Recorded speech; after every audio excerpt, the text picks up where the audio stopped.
დილიდან ხალხმრავლობა გმირთა მოედანზე. აფხაზეთის ომში დაღუპულებს მათი ოჯახის წევრები, რიგითი მოქალაქეები და პოლიტიკოსები იხსენებენ. გმირთა მოედანზე ცოტა ხნის წინ იმყოფებოდა საქართველოს პრემიერ-მინისტრი ირაკლი კობახიძემ, ჩალვა პაპუაშვილმა და კახი კალაძემ დაღუპულ გმირთა მემორიალი გვირგვინით შეამკეს. პრემიერმა აფხაზეთის ტრაგედიაზე და დღევანდელი დღის მნიშვნელობაზე ისაუბრა. სიმონ შანავა იმყოფება გმირთა მოედანზე და მას ხვთავთ პირდაპირ ეთერში. სიმონ, გისმენთ.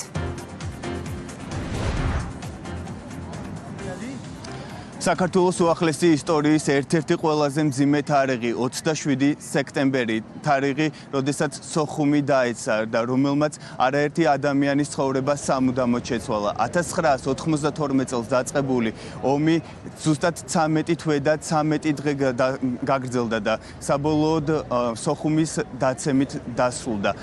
დღეს გმირთა მემორიალთან იქ, სადაც სამუდამოდ არის ამოტვიფრული საქართველოს გმირების სახელი და გვარები, დილიდან არის ხალხმრავლობა აქ მოდიან ის ადამიანები, რომლებმაც საკუთარი თვალით ნახეს და თვითონ გამოიარეს ომი. აქ არიან იმ დაღუპულის ოჯახის წევრები და მშობლები, რომლებმაც იძულებით დატოვეს აფხაზეთი და გადმოინაცვლეს უკვე თბილისში და სხვადასხვა ქალაქებში. ისინი იხსენებენ იმ მძიმე პერიოდს, რომელიც 1992 წელს დაიწყო და თითქმის წელიწად ნახევარი გაგრძელდა. ისინი საუბრობენ იმასთან დაკავშირებით, რომ ძალიან რთული იყო ის პერიოდი, ზუსტად 32 წლის წინ განვითარებული მოვლენები და რა თქმა უნდა მათ უჭირთ საუბარი ამ თემასთან დაკავშირებით.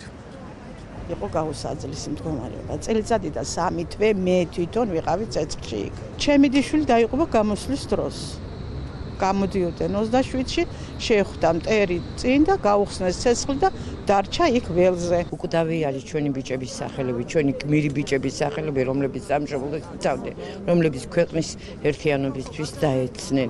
დიდება მათ სახელს, დიდება ჩვენს გმირებს. ჩვენი დღეს მწუხარეა, მაგრამ აუცილებლად დავუბრუნდებით ჩვენ.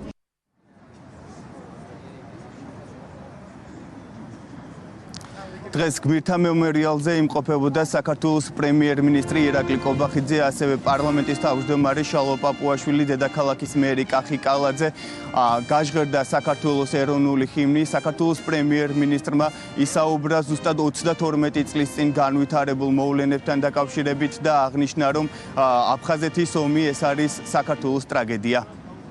Ფატოს მივაგებთ აფხაზეთში დაღუპულ გმირებს, იხსენებთ აფხაზეთის ტრაგედიას. რა თქმა უნდა, ეს ხო ტრაგიკული მოვლენები, თუმცა ამასთან ერთად ეს დღე შეგვახსენებს ჩვენ მრავალი ქართველის გმირობას. ასევე შეგვახსენებს ჩვენს პასუხისმგებლობას იზრუნოთ იმ მიზნის აღსრულებაზე, რასაც შეეწირნენ ჩვენი გმირები, ეს არის საქართველოს ტერიტორიული მთლიანობის აღდგენა მშვიდობიანი გზით. ეს არის ჩვენი პასუხისმგებლობა ჩვენი გმირების წინაშე.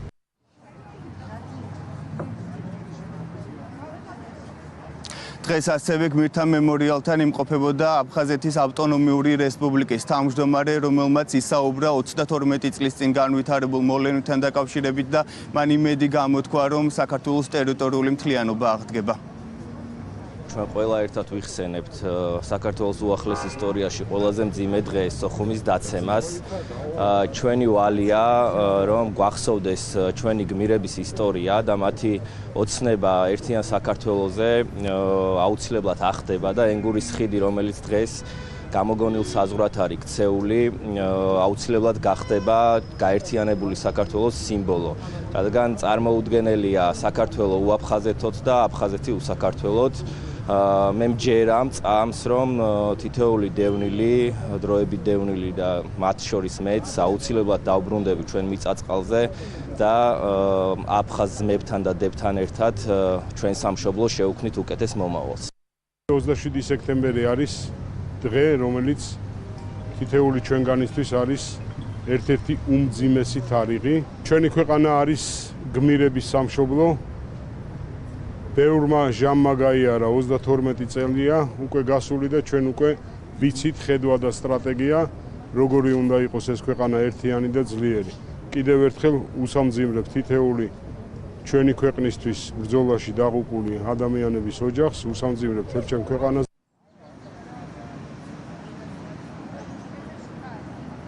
27 სექტემბერი სოხუმის დაცემის დღეა. დღეს თბილისში გმირთა მემორიალთან მოდიან ადამიანები და პატივს მიაგებენ საქართველოს ტერიტორიული მთლიანობისთვის დაღუპულთა გმირთა მემორიალს.